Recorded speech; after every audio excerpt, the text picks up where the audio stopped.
Welcome to Amicus, a law review with Jim Santelle, Civic Media's weekly review and discussion of some of the most significant news stories in the areas of law, government, courts, and the aspiration for justice. And now, here's your host, Jim Santelle. This is Amicus, a law review on the broadcast stations of Civic Media. And yes, my name is Jim Santelle.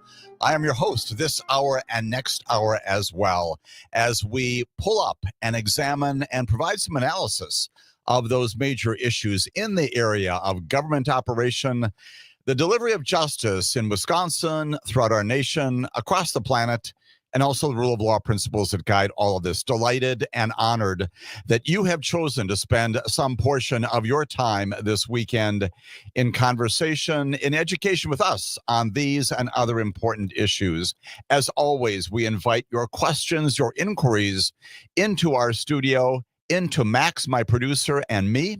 We are willing to and encouraging enthusiastically your comments, your questions. We're going to be taking those and encourage those comments and questions throughout the 2 hours of our broadcast this weekend. The phone number, 855-752-4842. One more time, that's 855-752-4842. You can always also drop a question, drop an inquiry into our chat box on Civic Media, inviting you enthusiastically, encouraging you to do just that, being a part of our ambitious but achievable syllabus, our docket this weekend in the area of rule of law issues.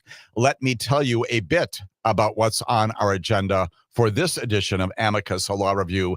Necessarily begin with the continuing issue, not just here in Milwaukee, not just here in Wisconsin, and not just here in the United States of America, throughout the world, about the decision by the Department of Justice to arrest a Wisconsin Circuit Court judge from Milwaukee County. Her name is Hannah Dugan, on allegations, and yes, there are allegations set forth in a complaint, that she engaged in conduct violative of the capacity of law enforcement to do its job. Much more specific than that, we have talked about that in our previous broadcast, identifying for you the two specific statutes under which the U.S. Attorney's Office, the Department of Justice, has charged her, 2 felony counts. We're going to spend some time next week, a special program note here on the Maggie Dawn Show. Next Tuesday in the second hour, 5 o'clock, Maggie and I are going to pull apart that complaint in greater detail, examine it, analyze it, identify its strengths, its weaknesses,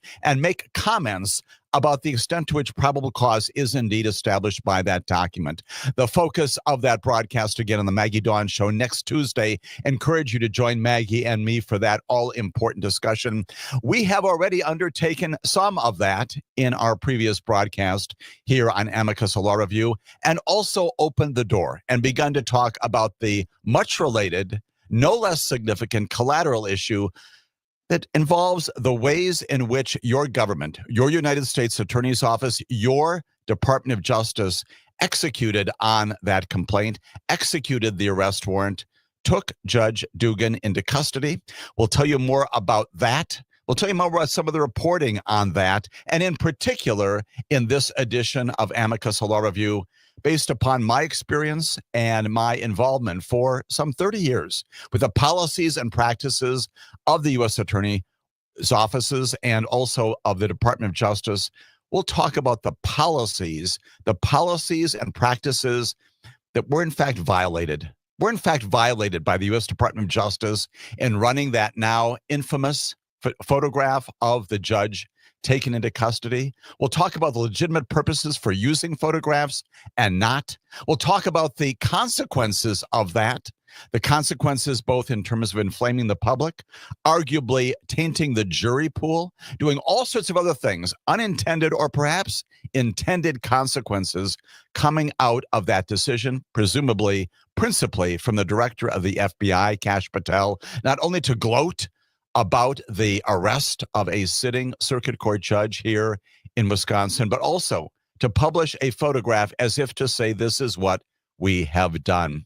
We'll talk about why that conduct, in addition to the underlying complaint itself, again, the subject of continuing discussion here on Civic Media, why that conduct violates the press policy, violates fundamental notions of rule of law.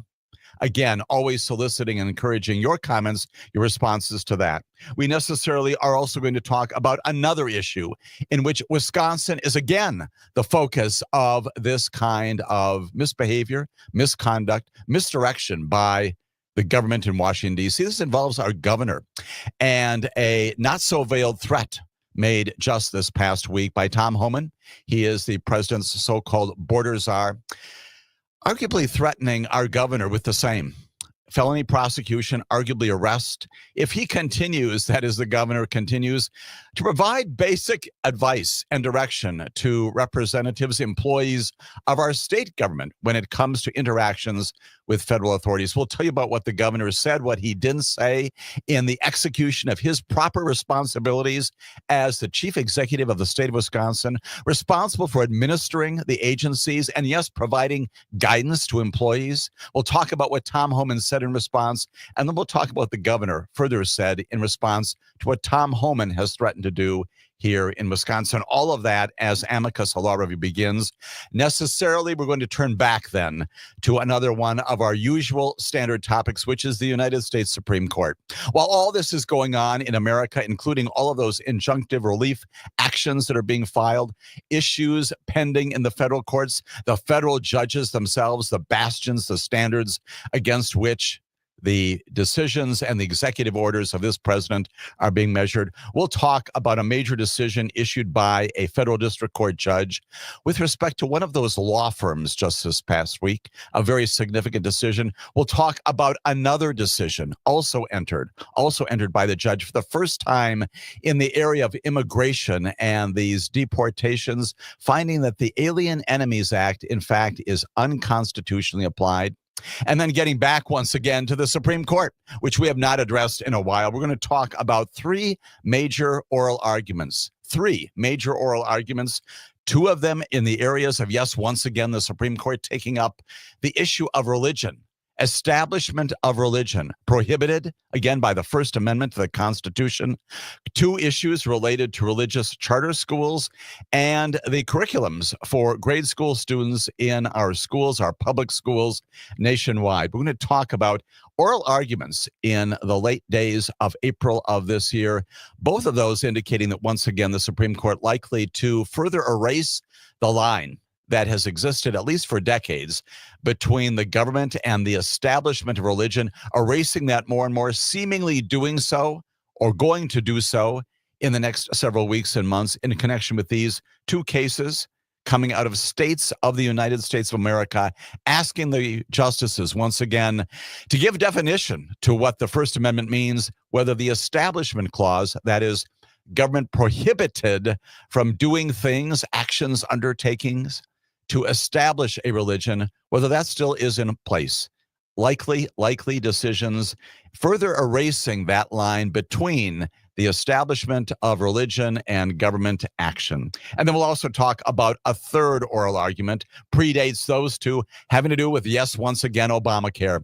The Affordable Care Act, a decision coming out in this case, also probably, maybe later this month, more likely in June or July. This one has to do with some task forces that were put together as a part of the Affordable Care Act many, many years ago, determining whether or not insurance companies under the Affordable Care Act are obliged legally to provide free health care in a number of different areas. We'll talk about the genesis of that particular action, how it got to the Supreme Court, what the issues are, and once again, reading some tea leaves about where the Supreme Court may be going on this. All of that anticipating, of course, major time on this broadcast and others of Civic Media talking about the major decisions coming out of the Supreme Court. We know that there are 65 cases pending before the United States Supreme Court, 17 of those already resulting in opinions of various kinds. So lots of cases yet to be decided in the weeks ahead. We, of course, will cover all of that as well. And then some collateral things also related to the United States Supreme Court. We'll talk about the fact that the Supreme Court has declined declined to review a case involving age limits for carrying guns coming out of the state of Minnesota. We'll talk about the fact that, yes, indeed, the Supreme Court has decided to take up this issue of birthright citizenship, this ridiculous notion advanced by our president, and in a case called Trump versus Washington. Yes, that's the name of the case. Later this month, going to have oral argument on whether or not the 14th Amendment says what it means and means what it says. That case coming up for oral argument.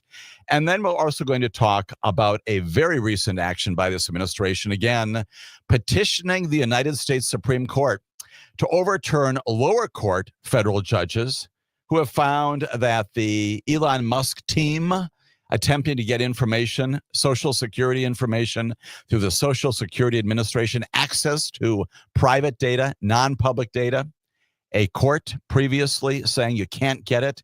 The administration now petitioning the Supreme Court to overturn that and permit Elon Musk and his staff to get that otherwise private information, reviewing that decision of the lower court. All of that happening before the United States Supreme Court. It is a busy time on their docket as well. We've got lots of other rule of law snapshots we will talk about, including, once again, these issues related to immigration and law firms in America coming out of our federal district court judges. We'll talk as well about the administration's continuing attempts to threaten individuals, including a fellow named Krebs. We'll talk about some updates on that and the continuing efforts, again, with respect to law firms when it comes to the president's attempts to administer what they do in exchange for their providing pro bono legal services, deciding not to prohibit them from the federal courts, not to prohibit them from getting security access and doing those other things that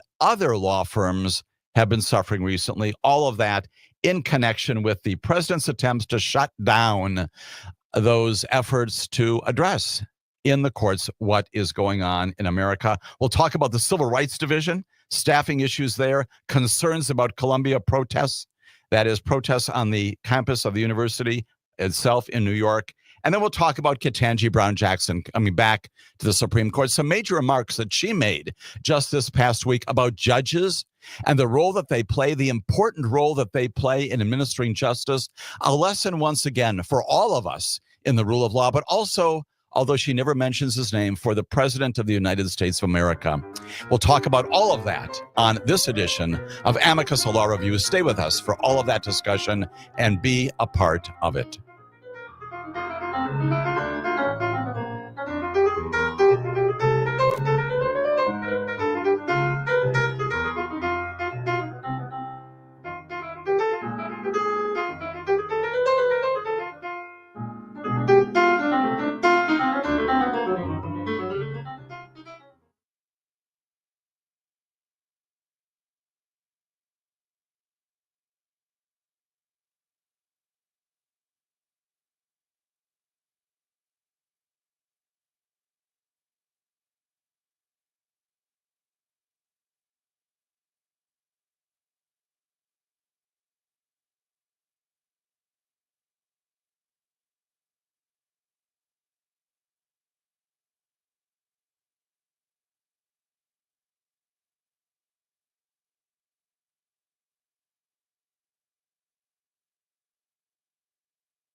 This is Amicus, a Law Review. My name is Jim Santelle. Thank you once again for joining me on this weekend broadcast.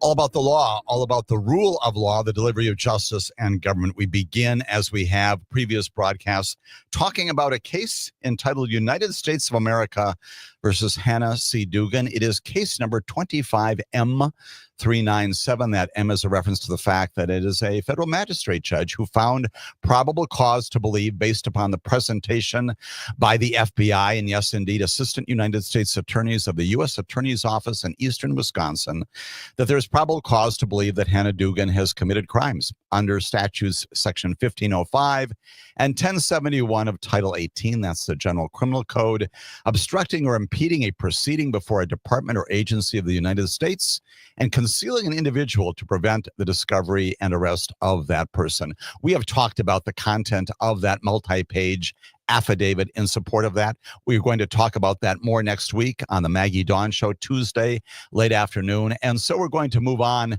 in this broadcast to talk about a seemingly collateral, but in fact, just as important issue, and that is the manner in which this particular criminal complaint and the arrest warrant, also authorized by the magistrate judge, was executed by federal agents in particular. We know well, based upon the very credible and reliable reporting, that Judge Dugan was arrested at the Milwaukee County Courthouse in the parking lot in the morning before she was going to work that day, and escorted in the custody, in the detention, in the handcuffed custody of those agents, brought to the federal courthouse, processed there, as is every other defendant on these felony counts, detained for a while in lockup in the United States Marshals Service lockup facility, brought to the magistrate judge's courtroom. Proceeding was had where he found, of course, consistent with the law, consistent with the norms and the practices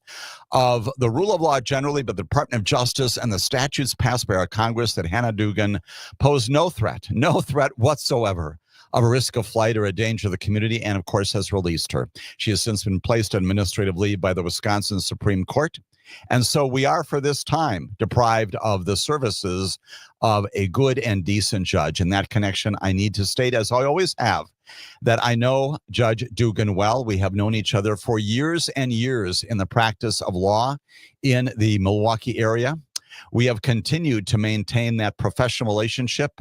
As you know well, Judge Dugan is not just on the bench, she's also a part of our community and is appearing routinely at various programs and projects, initiatives, meetings, visits, gatherings that promote the rule of law and advance the interests of justice in our community. She is a constant figure, as are other judges, other elected officials, other appointed officials.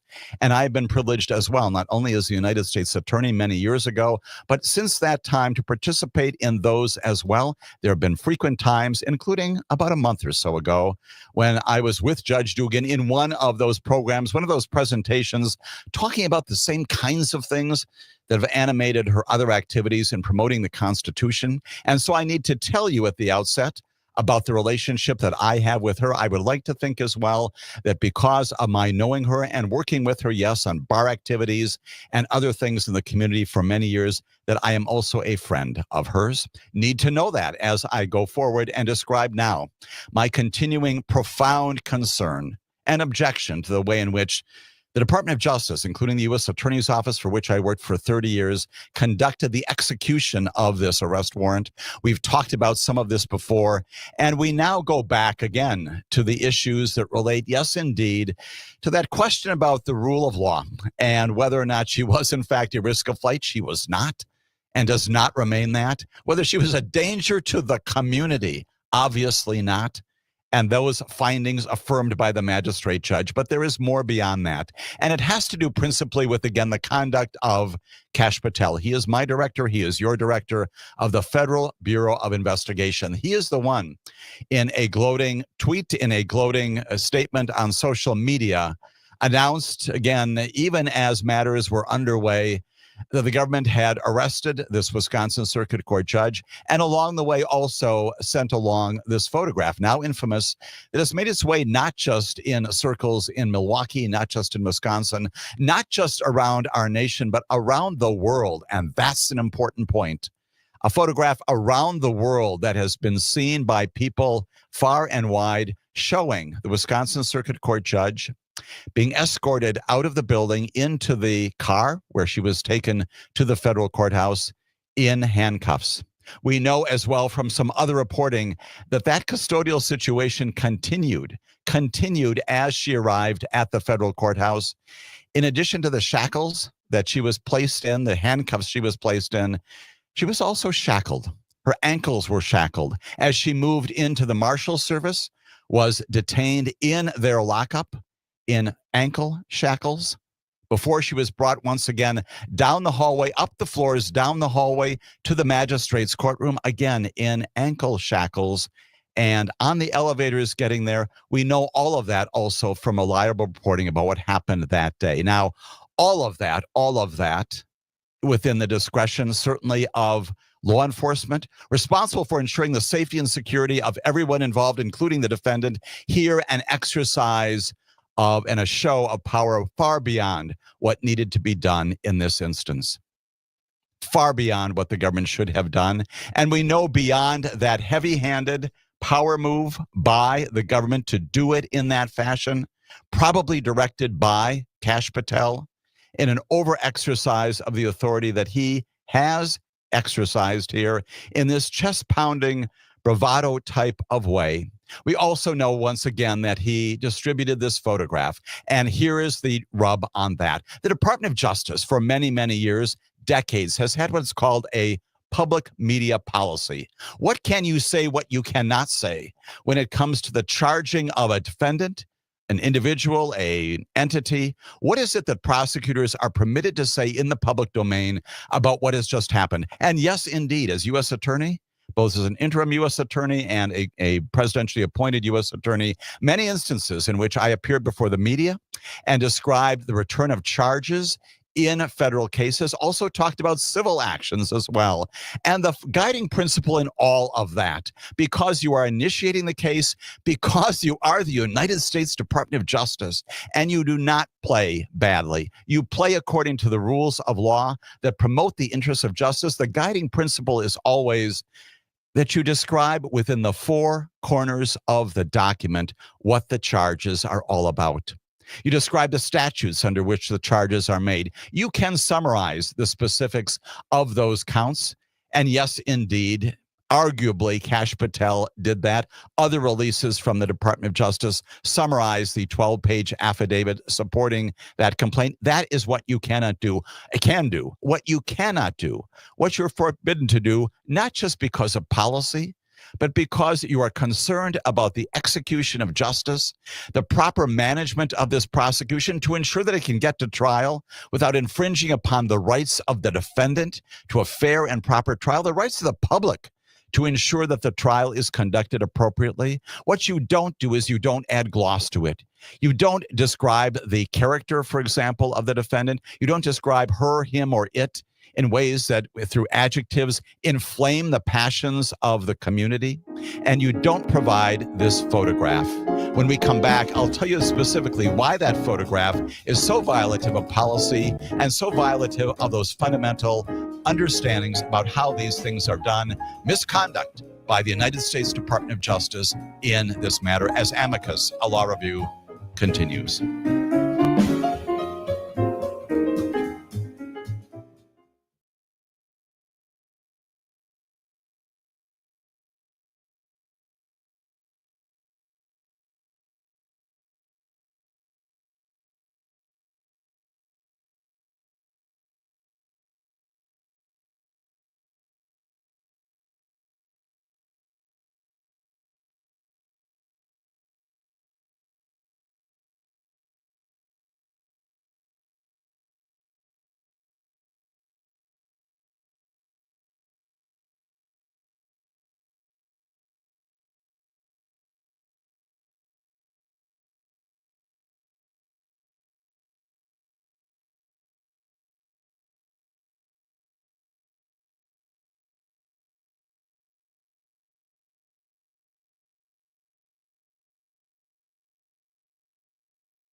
Amicus, a law review. My name is Jim Santelle, your host this hour and next hour, as well as we have been doing in this broadcast, our previous broadcast as well, providing some specific information about the way the Department of Justice, U.S. Attorney's Office in Eastern Wisconsin, the other 92 U.S. Attorney's offices nationwide are required to act and behave when it comes to the arrest, the charging certainly, but also the arrest of defendants. An awful lot of discretion placed in local law enforcement, federal law enforcement, and yes, by the Department of Justice in Washington, D.C., to decide on and execute on the ways in which one is arrested.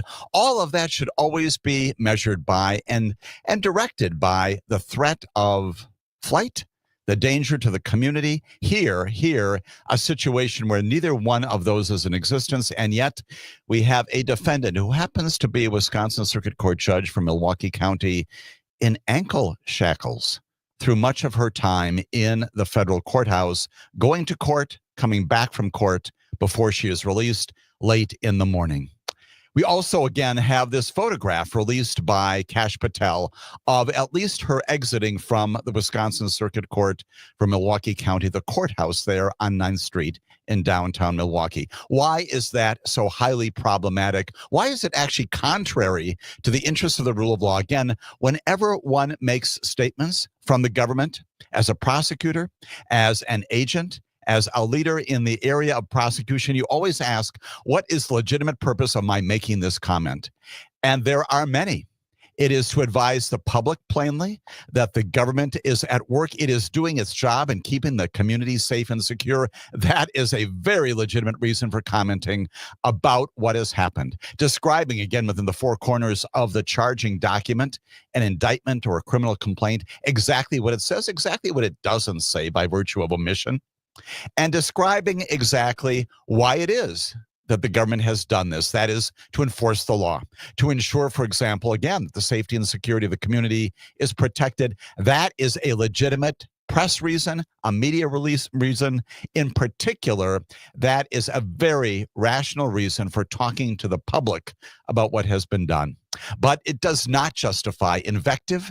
It does not justify exaggeration. It does not justify intimidation, humiliation, attacks upon the defendants, who they are, whoever they are, whatever they have done. That is where the press policy, again, premised upon an interest in the delivery of justice, is premised. And it's not just because it is incendiary, not just because it is an example of bravado that should have no place at all in a U.S. Attorney's office, in the halls of the Department of Justice, but it is because you are concerned about the legitimacy of the process itself.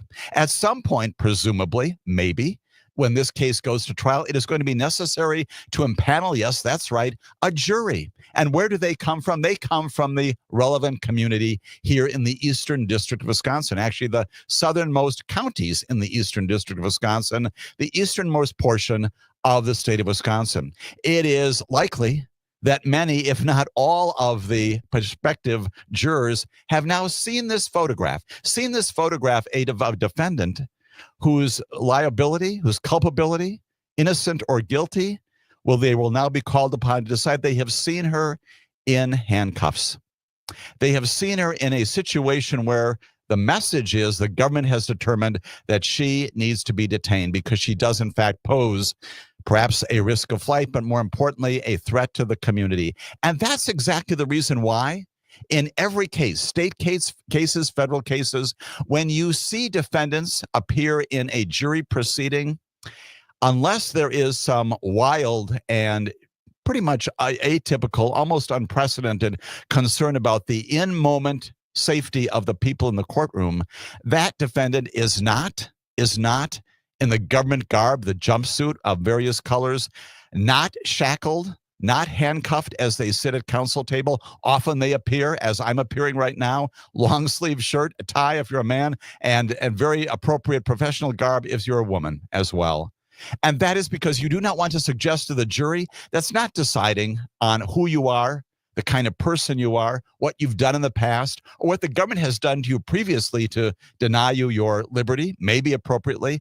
They're there to decide on what you did in support or not in support of the allegations in the indictment. That's their focus, and they should not be in any way tainted to believe that because this person sitting at counsel table was previously detained, previously in custody, therefore, we should send that person back to custody. That's the reason why these images are also very important.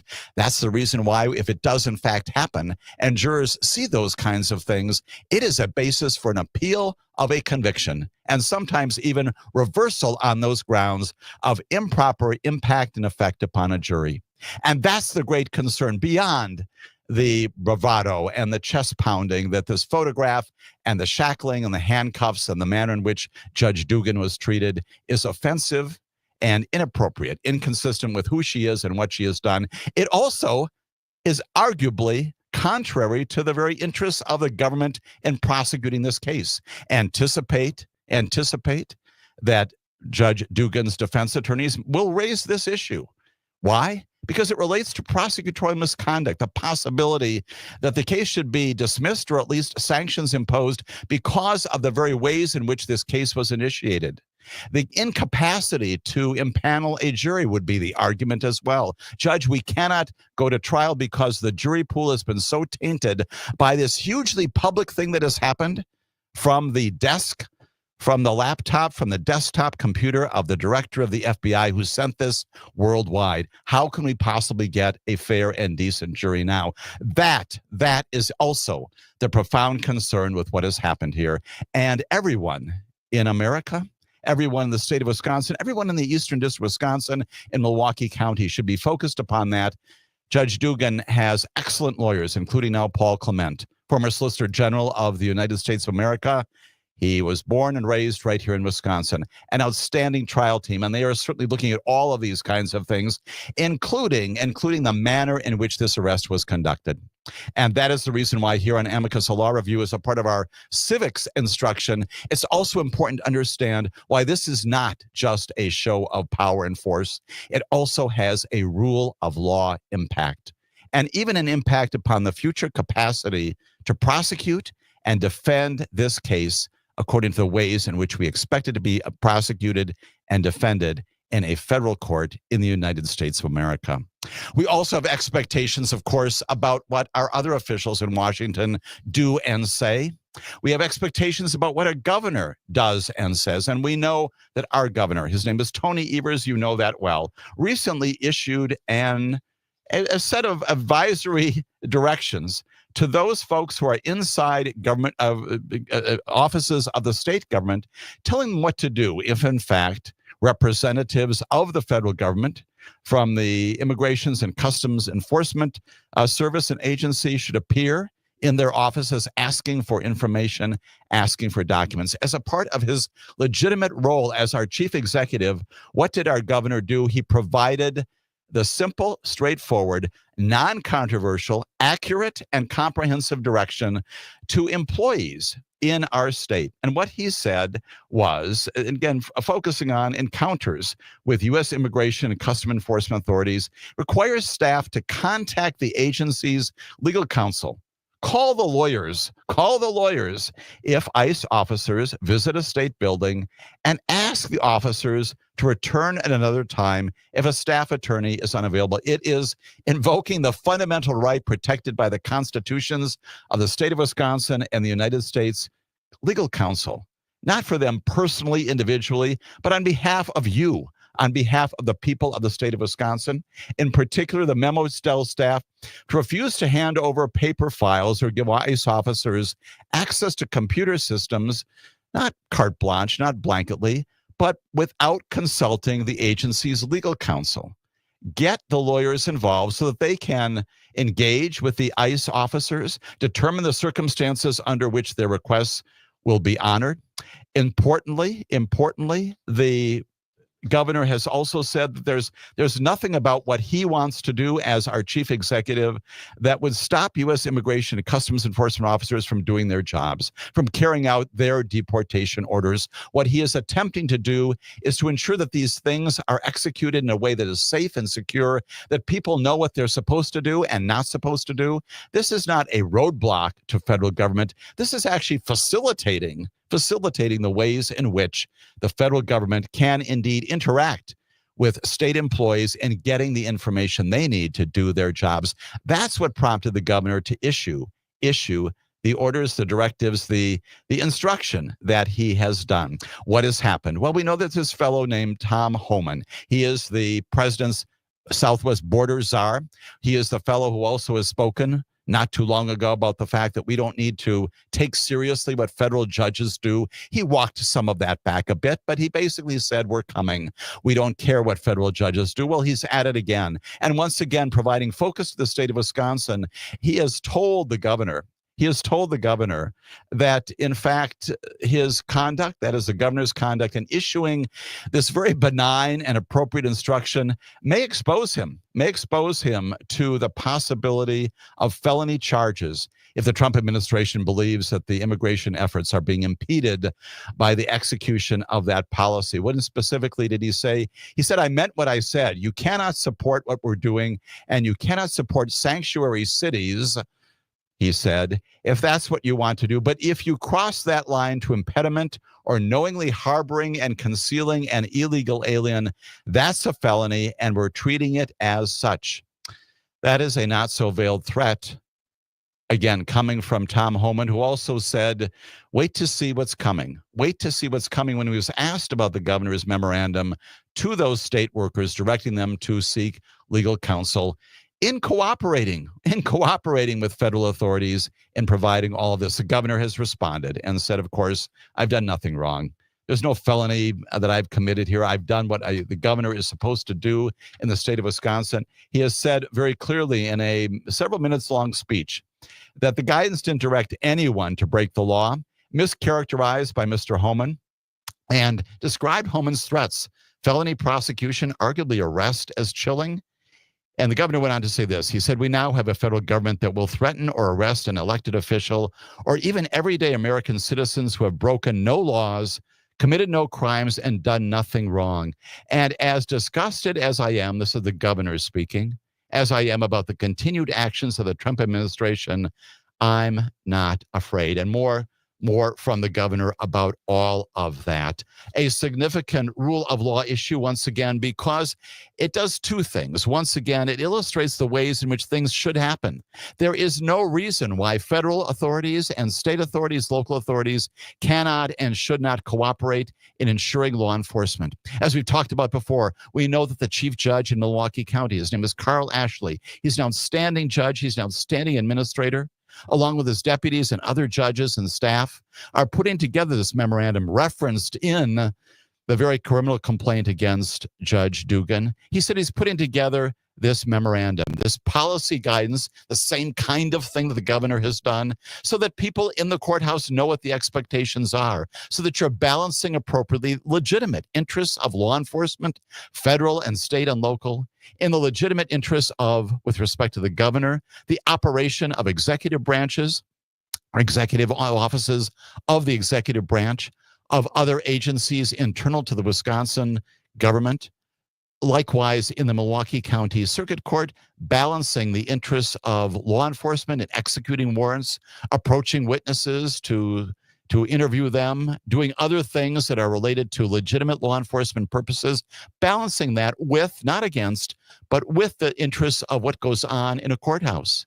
And that is the litigation of civil and criminal cases. How is that done? Where can these law enforcement activities properly take place without compromising any of that? That's what the governor did with respect to the operation of and the conduct of state employees. That's what Judge Ashley, Chief Judge Ashley, is now doing to ensure that in the future we've got exactly the cooperation that apparently my federal government and the White House and the Attorney General and the Director of the FBI do not understand. That is that this does not need to be adversarial. This can and should, in fact, be cooperative. It can work. It has worked. It needs to work in the future. Let's all commit to that all-important goal that promotes justice and safety and security for all of us. We'll continue with more of this and turn to the United States Supreme Court as Amicus, a law review, continues.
Law Review. My name's Jim Santelle. In just a moment, taking callers, calling in, presumably about our renewed appropriate attention to the situation involving not only our governor, the threats being made to him, but also the arrest recently of Circuit Court Judge Hannah Dugan and brought into the custody of the federal government based upon allegations of felony violations of the federal criminal code.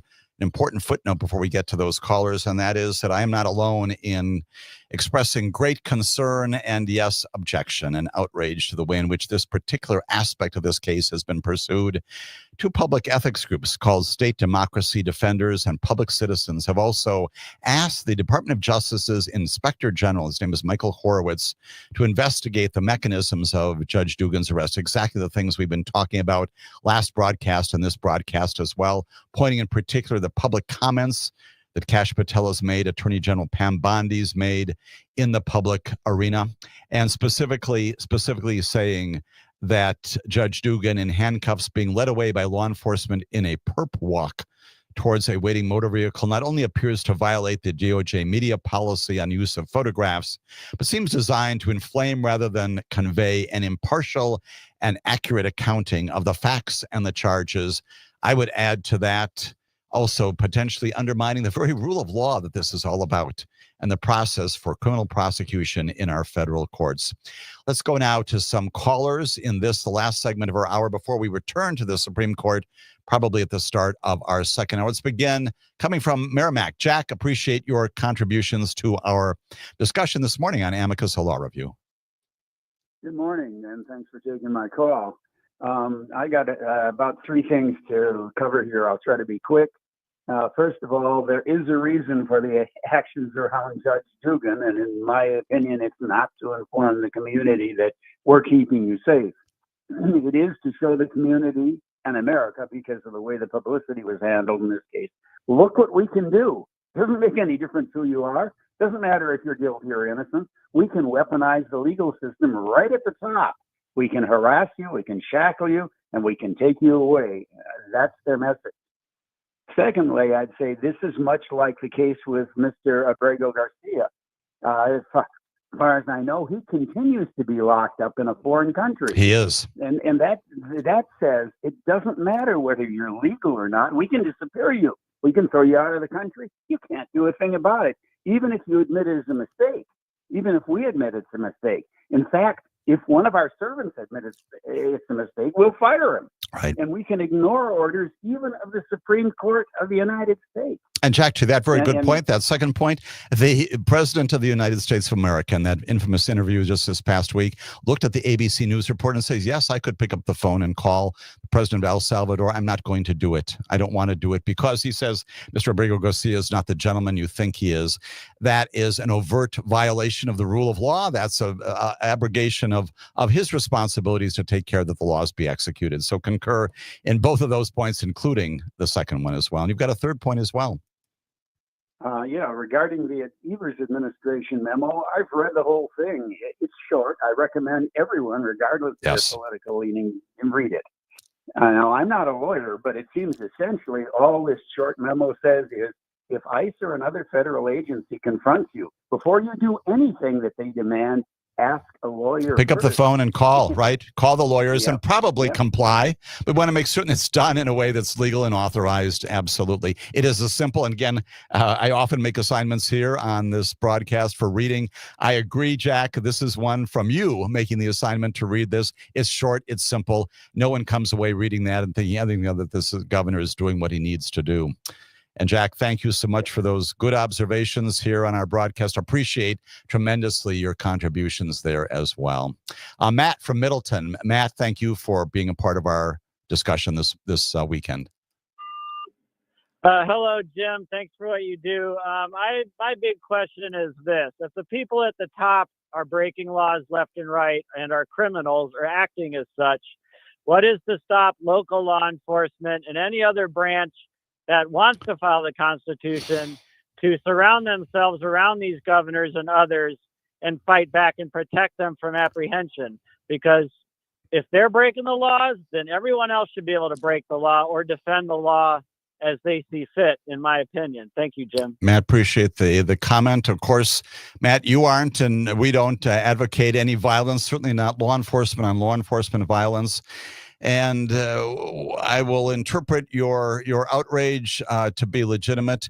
We don't want to get into a situation where federal and state law enforcement, or even people internal to a particular law enforcement agency, are fighting each other. That's not contrary, as Judge Wilkinson said in his order that we read on the air a couple of weeks ago. That's a proposition where no one benefits, no one gets out of that in a good situation. But it underscores the problem here, right? That you do have at least directives from the highest levels of law enforcement, the FBI director, the attorney general, saying we don't care what judges think. We don't have to abide by what they're doing. And oh, by the way, we are going to direct law enforcement to behave in ways that are contrary to our own policies. And I'm speaking once again about the specific ways in which Judge Dugan was arrested, taken to the courthouse in handcuffs, moved around in ankle shackles for much of her time there as well. All of that again, chest pounding bravado and an abuse of the authority that you have, an abuse of the discretion that should be vested in all law enforcement, even at the highest levels, to do this in a way. The other important response to what you have identified, Matt, of course, is that executives in our state system, in local county government, do they have a right to fight back, not violently, but certainly if they feel that they are on the receiving end of inappropriate and unlawful, unconstitutional conduct by other officers? Are there mechanisms, again, most often involving calling the lawyers in to petition in court to stop things from happening? Absolutely. That is the rule of law in our system, and the officials who may find themselves on the receiving end of those kinds of oppressive behaviors are not without recourse. There are systems in place to do just that. So, Matt, we appreciate again that comment and your observations about the frustrations that come when the rule of law is not being observed. Let's also hear this morning from Prairie du Sac and Mark. Mark, glad to have you on our broadcast as well. Yeah, thanks so much, Jim. What frustrates me is that in Judge Dugan's case is that easily could have been handled if they would have said, Judge Dugan, we're going to apprehend this man, conclude your proceedings with this man, then we'll take him into custody. And Mark, I appreciate that. I'm going to have you stay on the line, but we've just got to take a break here at the top of the hour. We'll talk more about that important comment, that observation as well when our broadcast continues, and then getting into the United States Supreme Court as well here on Amicus, a Law Review.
Welcome to Amicus, a law review with Jim Santelle, Civic Media's weekly review and discussion of some of the most significant news stories in the areas of law, government, courts, and the aspiration for justice. And now, here's your host, Jim Santelle. This is Amicus, a law review. This is the second hour of our 2-hour broadcast this weekend. Delighted and honored once again that you have decided to spend some time in discussion of these all-important justice, government, and rule of law related issues. Necessarily this weekend, spending a lot of time analyzing, pulling apart for your understanding the reasons why, the ways in which our government, your Department of Justice, has executed the arrest of sitting Judge Hannah Dugan, bringing her into federal custody, why it is not just problematic, contrary to the policies of the Department of Justice, supposedly administered by our Attorney General and presumably supposed to be followed by the Director of the FBI, apparently, presumably, obviously not in this case, discussing why it is that is important, not just as a policy matter, but also when it comes to adjudicating the basic claims in what is right now the criminal complaint, presumably at some point a grand jury indictment, when that is issued, if ever, by the grand jury in eastern Wisconsin. As a part of that, of course, is always taking your phone calls. Appreciate very much the comments and questions to this point at 855-752-4842. At the end of our last segment, discussing with Mark what should have happened here, and we've talked about this before, Mark, and appreciate you bringing this up once again. The notion that on a regular basis, prosecutors will literally pick up the phone, send a letter, issue what's called a summons, and direct that person to come in on an agreed upon or even not agreed upon date, when we do not have to have the actual physical arrest of individuals because they don't pose a risk of flight, they don't pose a danger to the community, and it is done if it's not in a non-adversarial situation. Plainly, it is. This is the government making serious, significant allegations against another person.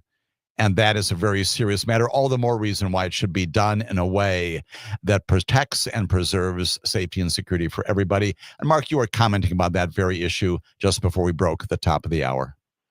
Yeah, it seems to me that I should have been in contact with Judge Dugan's court and saying that we're going to take this guy into custody. We understand you have proceedings before the court. We'll let you conclude those proceedings, then take him to custody after that procedure is done. What concerns me greatly is the complete lack of understanding of any kind of constitutional principle it seems that this government is operating under. Particularly, I saw again this morning Ron DeSantis say we don't need any stinking rule of judicial procedures for taking people into custody, for illegal immigration. And correct me if I'm wrong, but I believe Article 3, Section 2 of the U.S. Constitution itself guarantees trial by jury for all crimes committed within this country. It doesn't say that about illegal, people here illegal or anything like that. Just all crimes, prior to even the Bill of Rights, our Constitution established trial by jury for all crimes. And it just is disturbing to me that we have a government now that insists on not following. I mean, as far as I'm concerned, Pam Bondi and a whole cast of characters in this administration, if they've got a law degree, should get yanked because they apparently do not understand even basic principles of constitutional law, let alone the expertise they should actually have. Right. And the ways in which those policies and the constitutional principles, the statutes of our nation should be exercised properly. Yes, with discretion. Yes, necessarily. You've got human beings making judgment calls about how this is best to be done. Underscores the reason why. When you elect a president, you're also bringing with that person, presumably one day, an attorney general, a director of the FBI, and significantly United States attorneys. Where do U.S. attorneys come from? Right now, we have interim U.S. attorneys in many districts around the country, right here in eastern Wisconsin. But U.S. attorneys also come from presidents, right? They're nominated through the United States senators of the state, ultimately confirmed by the United States Senate itself in whole. all of this underscoring the human involvement and the reason why you need to have people in those positions who can follow the law and understand what it means and exercise discretion in a decent and reasonable and balanced way. Mark, thanks so much for the observations here this weekend. Appreciate that as always. Let's go to some other callers from Oconomowoc. Bill, you're a part of our broadcast this weekend as well. Thank you.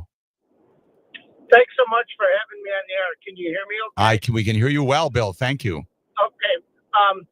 We are a millisecond away from Kent State. We are on the Constitution's last stand. I do not believe in violence, but I do believe in the law as opposed to violence, because if we don't uphold the law, who will?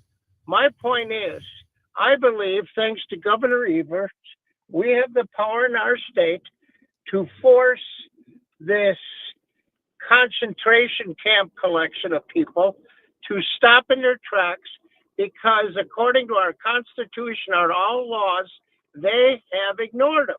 We don't. So, Jim, just expound on what I said, because I can't wait to hear your thoughts. Sure, right, Bill. Appreciate again the sense of outrage, again, by the plate violation of the rule of law. We're in previous discussions and broadcasts, we've talked about the fact, are we in a constitutional crisis? Absolutely. We've been there for weeks, arguably months, when you've got a president and you've got an attorney general and others who are simply saying, we're not going to abide by what the law requires, and we're not going to abide by what federal judges at the district court level and at an appellate level and even at the Supreme Court level have told us what to do. We don't care. That is a crisis. That's the millisecond away that you've just described, Bill, and that is why we should all be thinking about what the answer to the question is. What do we do now? What are you prepared to do to preserve your republic? And that's where your question and your legitimate sense of outrage, Bill, comes from. Again, are there avenues to pursue this? Absolutely. Many of them are being done right now by lawyers out there and other litigants who are going into court and saying, no, we're not going to permit this to happen. We've got federal judges who are agreeing with that across the board, almost, not completely, but almost across the board, saying, Mr. President and others, you cannot do this. This is violative of our Constitution. That needs to continue. Here's the other part of it, Bill, that I think is implicit in your comment, which is we are looking now more and more to the Chief Justice and asking him if he's serious when he says things like, number one, we should not be impeaching judges or proposing that because we don't like what they do. And secondarily, as he has said in previous times, the rule of law is important. The attacks on the judiciary are not only counterproductive, but they're wrong under our system of justice. And Mr. Chief Justice, are you going to finally enforce the orders that you and the lower courts have issued, saying that the president is not a king and the things he is doing are not legal and not constitutional? That's your principal remedy. There should also be legislative remedies here as well. There should be oversight inside the United States Congress. How infrequently these days we talk about the work of the House of Representatives, the United States Senate, at least the majority in those bodies, in addressing these kinds of things that go to the very nature of our republic. Republicans, Democrats, people of all parties should be profoundly concerned about this because of the longevity of our nation in the past, the prospect that it's beginning to fray. And Bill, I agree with you in terms of the powers that need to be invoked and are being invoked. Again, the final chapters are not written on all of this, but need to be invoked to not just push back, but to establish and reestablish the rights that all of us have, and to make clear that these kinds of things, including, yes, indeed, in the criminal courts, the civil courts, exercises of power that are beyond what we expect of our law enforcement and our people in positions of responsibility. Lots to unpack there, Bill, and we'll continue to work with you and others on hopefully pursuing all of that. I appreciate and value your observation. Appreciate also Dale calling in from Wausau. Dale, what's on your mind this weekend? Yeah, thanks, Jim. Love your show. Taj Patel and the FBI using photos to imply visually that Judge Dugan is a danger to the general public and a flight risk, and in handcuffs and shackles to taint the public's view towards Judge Dugan that she must be guilty of the charges leveled because our federal government has her in handcuffs and shackles. It, of course, is to intimidate and instill fear in judges at all levels across the country just in carrying out the duties of their office. Your thoughts, Jim? Absolutely. I agree with you entirely. And again, it's the kind of thing, speaking about, as we were just talking, what are the kinds of things that legislatures can also respond to? The Congress plainly has oversight responsibility. Call in the Attorney General, call in the Director of the FBI and ask them to explain the reasons why you did this. Contrary to policy established, what is legitimate purpose, as you're just indicating, Dale, in doing this other than to intimidate? And again, the point I'm making, and you and others have made, actually contrary to the interests of the prosecution, because you're compromising the very possibility of creating the environment, the atmosphere for a fair and just trial, which everybody wants, including the prosecution, including the defense, including the public at large, really contrary to the basic principles that animate the Department of Justice. Call them in and ask them to answer those questions. Media can also do some of that, asking them those questions as well. Ask the press secretary in the well of the White House there the same kinds of things. You may not get a satisfactory answer, but continuing to ask those questions and really make the point that the action here is defenseless, not just as a policy matter, but actually contrary to the oath of office they took and the great authority vested in them to serve the public. Could not agree more, Dale, and I thank you so much for that observation here as well. We have got federal judges around the country who are acting as the bastions, as the standards to push back on this. We also know, although we don't see their activity, we shouldn't see their activity, we've got grand juries out there. And notice a footnote to all of this, that at some point, yes, 23 people impaneled in the Eastern District of Wisconsin have to likewise take a look at the evidence presented by the U.S. Attorney's Office, by the Department of Justice, and make a determination, again, whether there is probable cause to indict Judge Dugan on the charges in the complaint or other charges that may be presented. That is still to come. That's also a safeguard against government when it overreaches and acts in a way that's contrary to the interests of all of us. Let's talk about the Supreme Court. Let's talk about the activity there on Capitol Hill, just beyond the parking lot, coming off of the Capitol building itself. Lots of activities in recent times, including cases involving religion, 2 of those, including cases involving healthcare, 1 of those as well. When we come back, I'll tell you in greater detail what the oral arguments about those cases are about, and make some predictions about whether the Supreme Court is going to come down on all of them here on Amicus, a law review.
This is Amicus, a law review, and we are turning now, much related to our discussion about the rule of law in the federal courts and the state courts here in the state of Wisconsin.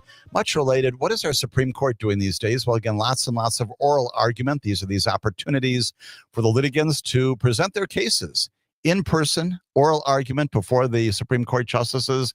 As I've often said in the past, if you find yourself in Washington, D.C., go there. You can stand in line and you can watch these in person. You can also hear them live streaming by virtue of the largesse of our Chief Justice, who said, yes, I'd like the public to hear these oral arguments.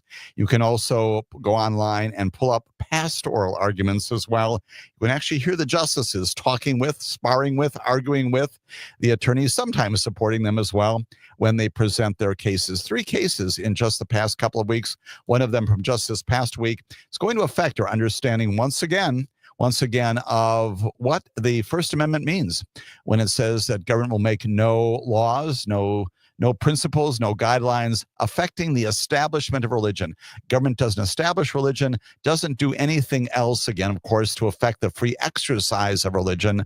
That's the other portion of it. But we've got this series of cases in recent times.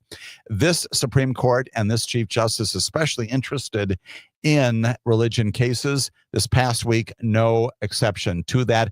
Oklahoma statewide charter school board versus Drummond in the case. It's got a couple of issues here, but among them, whether or not the state violates the free exercise clause by excluding privately run religious schools from the state's charter school program, doing that only because the schools are religious, or alternatively, whether a state can justify that exclusion by invoking the anti-establishment interests that go further than the Establishment Clause requires. That's the way that the issue has been framed by the Supreme Court. The question is this: Supreme Court appearing on Wednesday to answer the question in favor of the religious charter school, in favor of a very, very expansive view of the First Amendment that permits the government to engage in these kinds of activities. What am I talking about in particular? The Supreme Court appeared just this past week to be headed toward allowing the state of Oklahoma to use government money to run the nation's first religious charter school. That's a big deal, right? And that charter school is going to teach curriculum infused with Catholic doctrine. Justice Brett Kavanaugh on the bench says excluding the schools from the state charter school system would amount to rank discrimination against religion. Why do I start there? I start there because that's the new standard that has been articulated by the Supreme Court, especially by the Chief Justice, in examining whether or not the Establishment Clause has been violated, whether indeed, for example, state monies, federal monies, public dollars are being used to support religion in a way that does establish religion contrary to the First Amendment. The main question, once again, First Amendment, does it permit, maybe it even requires states to sponsor and finance, to support financially religious charter schools, which are public schools with substantial autonomy. A decision endorsing those schools would plainly have a dramatic impact on states and schools around the country. What do we know about this particular case? Well, what happened here is the Oklahoma charter school, which is called the St. Isidore of Seville Catholic Virtual School, operated by the Archdiocese of Oklahoma City and the Diocese of Tulsa, Oklahoma. It aims to incorporate Catholic teachings into every aspect of its activities. That's how it self-describes as this litigation goes forward. Now, the Oklahoma Charter School Board, an administrative agency, looked at the application and said, yes, we will approve the proposal to open St. Isidore. And when that happened, the state attorney general in Oklahoma said, no, you can't do that. That we can't be using state dollars, rather public dollars, to support a private institution that advances religious interests and activities. And his name, Genter Drummond, he comes forward and says a religious public school would violate the First Amendment's prohibition on the government establishment of religion. And there's also a state constitutional ban there in Oklahoma, spending money, public monies, tax dollars to support religious institutions. So what happened? What happened just this past week? Well, the justices, again, reading the tea leaves somewhat, appeared to be divided pretty much along ideological lines, with some of the more conservative appointees there largely sympathetic, listening to the school and it's the others, the so-called liberals on the other side of the bench, quite wary of what is going on here. Interestingly, this is important for the disposition of the case. Justice Amy Coney Barrett has recused herself. She said, no, I should not participate in this. She hasn't given a specific reason, but the rational speculation is that she is a former law professor, Notre Dame, and the Religious Liberty Clinic there at that law school represents the charter school. And so she said, you know what, I shouldn't have any involvement in this. She was also close friends with a professor there who assisted the school in its petition. So appropriately, Amy Coney Barrett says, you know what, I'm not going to participate in this. I do not want the appearance of impropriety to attend any decision that the Supreme Court makes. And so we now have 8 justices. And that raises the possibility that you could get a 4-4 split. Probably the only justice might be the Chief Justice, who might join the others, the so-called liberals on the bench. Again, a phrase that I typically tend to disagree with because it does not always describe their views, nor does conservative justices always describe their views. Here, you've got the Chief Justice who is asking questions of both sides that seem variously supportive and critical of both sides. And he seems to be the member who's most likely to create sort of a political, or rather a potential alliance with the other 3, Sonia Sotomayor, Ketanji Jackson, and Elena Kagan. You could end up with a 4-4 split, given the fact that Amy Coney Barrett is no longer here. And if that's the case, the lower court decision that said, yes, indeed, this is a violation of the Establishment Clause, the monies cannot be used, and the particular St. Isidore of Seville Catholic Virtual School cannot be approved, cannot be endorsed by this charter school board, that would stand. But we've got a lot of argument along the way about all of this. And along the way, again, we know that the justices spar with the lawyers.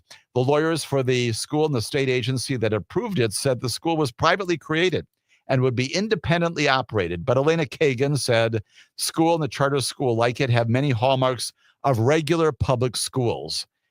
She said they accept everybody. They're free. They can be closed down by the state.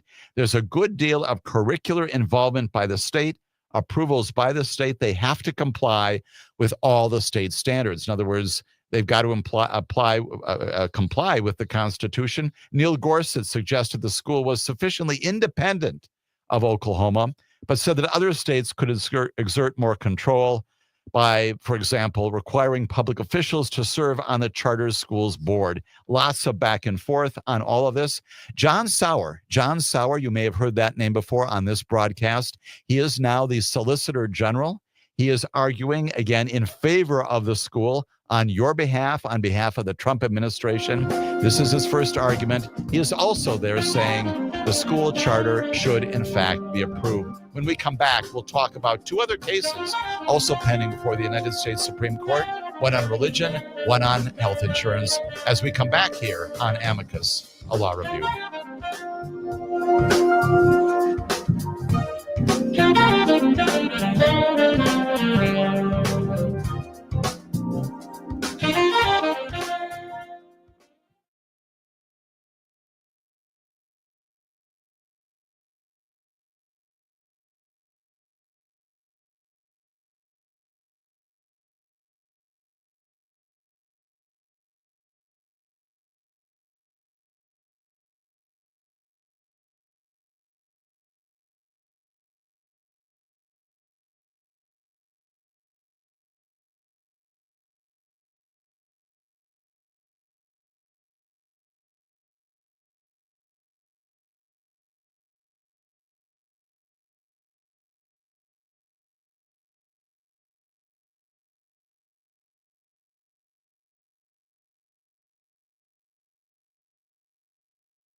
This is Amicus, a law review. My name's Jim Santelle. We have turned to the United States Supreme Court and some of these recent oral arguments, not decisions. Those are coming up perhaps beginning later this month into June, especially maybe even into early July. Lots and lots of things on their docket. They've decided about 17 cases. They've got 65 altogether to decide before they're done, presumably by or about the 4th of July. But that includes this case coming out of Oklahoma, and Supreme Court, again, seeming, depending upon how you count the votes here, seeming likely to allow Oklahoma to use, for the first time in our nation's history, government money to run the nation's first religious charter school, teaching a Catholic doctrine as a part of its curriculum. Interestingly, just a side note to indicate to you that this is not all extremely serious, Neil Gorsuch provided a fairly brief moment of some levity in the midst of an otherwise very serious issue after the lawyer for the Oklahoma Attorney General. Again, important to understand here, the Attorney General in Oklahoma is opposed to the recognition of this school because, as he has said, it would violate the First Amendment's separation of church and state and would establish, basically, by virtue of giving that school public tax dollars, would be going forward to establish a religion. So what happens is that the Attorney General is describing the intensive state oversight of public schools, saying this is not consistent with that. He says it includes requiring students to learn about President Ronald Reagan's the 1987 speech. Many of you recall this, calling on Soviet leader at that time, Mikhail Gorbachev, to tear down the Berlin Wall, and also the rules of grammar. All those things is what the Attorney General describes. Justice Gorsuch interrupts a little bit and he says, I'm delighted to hear you're still teaching the problems of dangling modifiers in Oklahoma public schools. Again, a bit of levity in the midst of an otherwise very serious issue coming up for decision. Again, depending upon how the Chief Justice decides on this one, could be basically an affirmation, a divided Supreme Court. The effect of that would be to continue in place the rule of law coming from the lower court, which is to not permit this to go ahead. Chief Justice throws its lot in with the others, and you get a 6-3 decision. Again, permitting for the first time in our history the use of state tax dollars to support and to continue to establish a religious charter school. Fascinating issue under the First Amendment. We've got more of that. And again, under the Constitution itself as well, or a previous oral argument, this one having to do with opt-outs, parental opt-outs of their children in public schools in connection with curriculums for which they've got religious objections. How does this play about? Well, we know that in Montgomery County Public Schools, that's in Maryland, it's the largest public school system there. They adopted a new curriculum in 2022, and the books and the storybooks, they're all there on the record. Storybooks included things like Pride Puppy. It's an alphabet primer about a family whose puppy gets lost at a pride parade. There's a book called Love Violet about a girl who develops a crush on her female classmate. There are others, Born Ready, about a transgender boy. And parents of several faiths sued parents of students in the classrooms where these books are being presented, along with many other books, of course, saying the books violated the First Amendment's protection of the free exercise of religion, again, under the First Amendment. The books, their complaint said, promote one-sided transgender ideology, encourage gender transitioning, and focus excessively on romantic infatuation. That's what the complaint says in their challenge to what the school district has done. Now, the school district goes back and forth. They establish an opt-out procedure for parents to sign off on forms to say, I don't want my son or daughter, my student, my child to be exposed to this.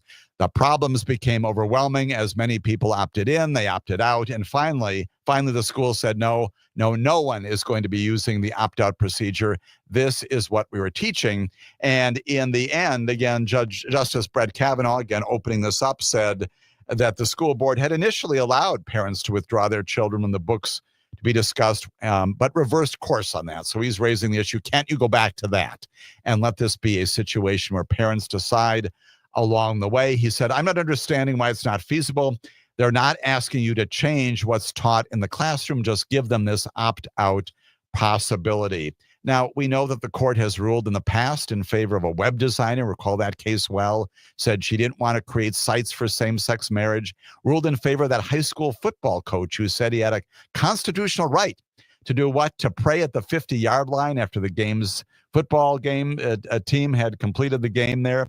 A Catholic service agency in Philadelphia that said it could defy city rules and refuse to work with same-sex couples. In all of those cases, the standard has no longer been two great entanglements between government and religion, but rather it's been if the action would somehow discriminate against religion. And again, we saw some of that in this as well. Justice Kavanaugh thanked the school board's lawyer, suggesting he had done what he could with what he called a hopeless material. It's a tough case to argue, Justice Kavanaugh said. The exchanges go back and forth.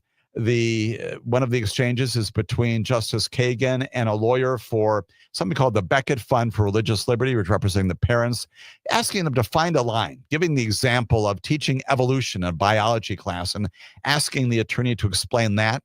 The attorney said the parents should be able to withdraw their children whenever instruction conflicted with their sincerely held religious views.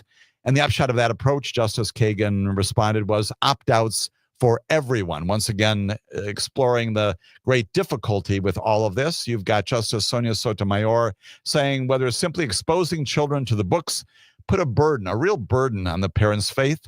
She says the mere exposure to things you object to is not coercion. And here again, we've got a difference of opinion across the board. Justice Ketanji Brown Jackson questioned whether judges, as opposed to local school board officials, were better suited to determine what should be a part of a school's curriculum. She said, these questions don't always have one answer. There's reason, right? There's balance. She said, maybe in one community, one set of values, these books are fine, but in another community with a different set of values, they're not. And it's sort of the local process that allows that to cash out where people live, that allow their values to get expressed. So once again, we have an interesting split, if you will, among the Supreme Court justices, perhaps likely, again, reading the tea leaves, likely the parents are going to prevail in this case. We'll see what happens in May or June. It appears that the parents have the upper hand when it comes to the views of the Supreme Court justices, who will probably say that, yes, indeed, there needs to be either some clear opt-out option or this kind of practice by the Maryland School District cannot continue, where simply the curriculum is decided, and that is what is taught to students, public school students, at these grade levels. Why is that important? Because plainly it has an impact not only for First Amendment litigation and jurisprudence, but school districts around the country, right? Anytime there is a claim that a particular kind of curriculum, including books, is contrary to religious beliefs here. And again, you've certainly got justices on the bench who are going to vote in opposition to the parents, but probably a majority probably finding in the end, based upon this discriminatory standard and the First Amendment principles as they apply it, that the parents will likely prevail in this case. We'll see. That case called Mahmoud versus Taylor, again, coming up for decision fairly soon. Yet another case. This one involves the free preventive care, health care, that is not only provided, but also directed by what are called these task forces inside the Affordable Care Act. Again, the Supreme Court appears divided during recent arguments over whether this particular provision of the Affordable Care Act can require insurance companies to offer some types of preventive care for free, whether that's constitutional. Again, the Supreme Court, again, looking at the arguments here, seems to be somewhat divided. At issue here is the 2010 health care law. We know it well. Established it, among other things, a task force that determines routinely certain kinds of preventive, prophylactic health measures that insurance companies under the law are mandated. They're required to cover. And what happens here is you've got two small Christian businesses that provide health insurance to their employees, along with some Texas residents, and they sue the federal government.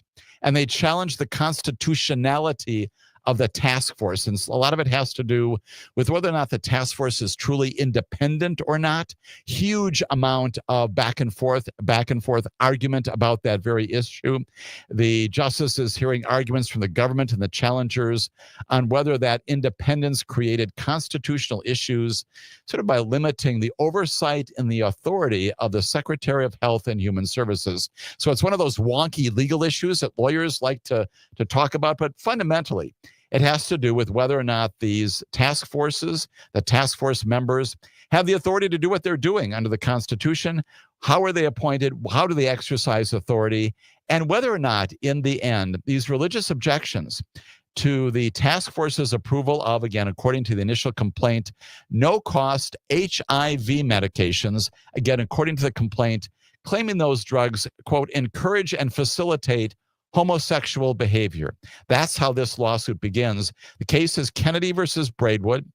And although that's the focus of the complaint, plainly, as it was part of the argument recently in front of the Supreme Court, while that focus is about these religious objections to what the task force is requiring that health insurance companies provide, that is HIV medications, it's got implications way beyond just that. And as a part of the discussion, there are tens of millions of Americans presumably affected by what the Supreme Court decides here, and the capacity, again, of these task forces to make these decisions about what health insurance companies are mandated to provide free of service. What are those kinds of healthcare provisions, services out there? Cancer, diabetes, medications to reduce heart disease, strokes, eye ointments for newborns to prevent infections, all sorts of things that are out there. The list goes on and on.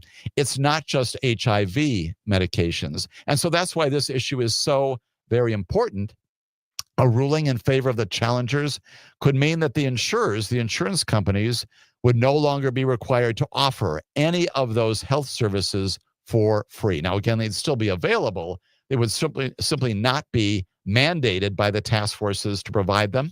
Two of the justices, Sonia Sotomayor and Amy Coney Barrett, interestingly, seem to agree with, yes, indeed, the government's argument. And here, indeed, the Trump administration, like the Biden administration, arguing in favor of the task forces here.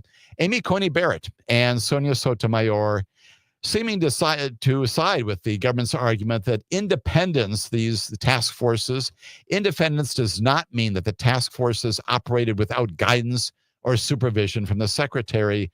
And they talked at great length about the analogy to task force members and that of law clerks. And the Justice Sotomayor suggested that independence meant that the members would act according to their best scientific and expert judgment. You know where she's going to come down on this, right? Advancing the interests of science and people who know what they're talking about. Amy Coney Barrett seems to join in that view as well. Justice Sotomayor goes on to say, my law clerks, I asked them to give me their independent judgment of what an answer should be. And they'll tell you there are sometimes, she says, lots of times, I don't accept it. And I certainly have the power to fire them. And still they do it, she said. And again, another moment of levity inside these otherwise very serious arguments. The Fifth Circuit had previously found that task forces were not constitutional. They did not have the authority to determine whether a health insurance company must cover these health provisions. And so the Fifth Circuit, we know that Fifth Circuit well. That's the case from which the petition is presented to the Supreme Court. It appeared that the Supreme Court was fairly divided on this, and especially with Amy Coney Barrett, once again, seeming to side with the so-called liberals on the bench, maybe establishing 4 votes in favor of the task force, their constitutionality. Maybe there's another justice also there, another case to watch as this goes forward. Again, Kennedy versus Braidwood Management. All of that happening in front of the Supreme Court recently. Other quick things in front of the Supreme Court. We've got this oral argument in a case called Trump versus Washington. What is that? Yes, indeed. The Supreme Court has decided to determine whether or not the president is right in interpreting the 14th Amendment. This is birthright citizenship. They're going to have oral argument on that issue. Should be clear. They're going to take argument on it later this month, as they've recently scheduled that. A couple more things on the docket of the Supreme Court when we come back here on Amicus, a law review.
Amicus, a law review. My name's Jim Santelle, doing some things, doing some reporting on the docket of the Supreme Court, what it's accepting, what it's not.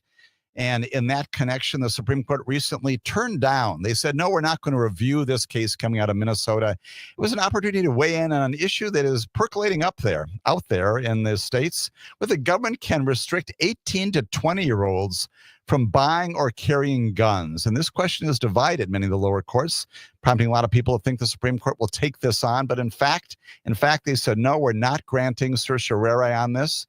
Case comes out of Minnesota. And in Minnesota, it makes it a crime for people under 21 to carry guns in public. Last year, the Eighth Circuit Court of Appeals struck down that law under the Bruin standard that we've talked about. And they ruled that the Second Amendment required letting those as young as 18, as long as 18, be armed in this country. The judge who was writing for the Eighth Circuit at that time, the Second Amendment's plain text does not have an age limit, he wrote. That's Judge Dwayne Benton.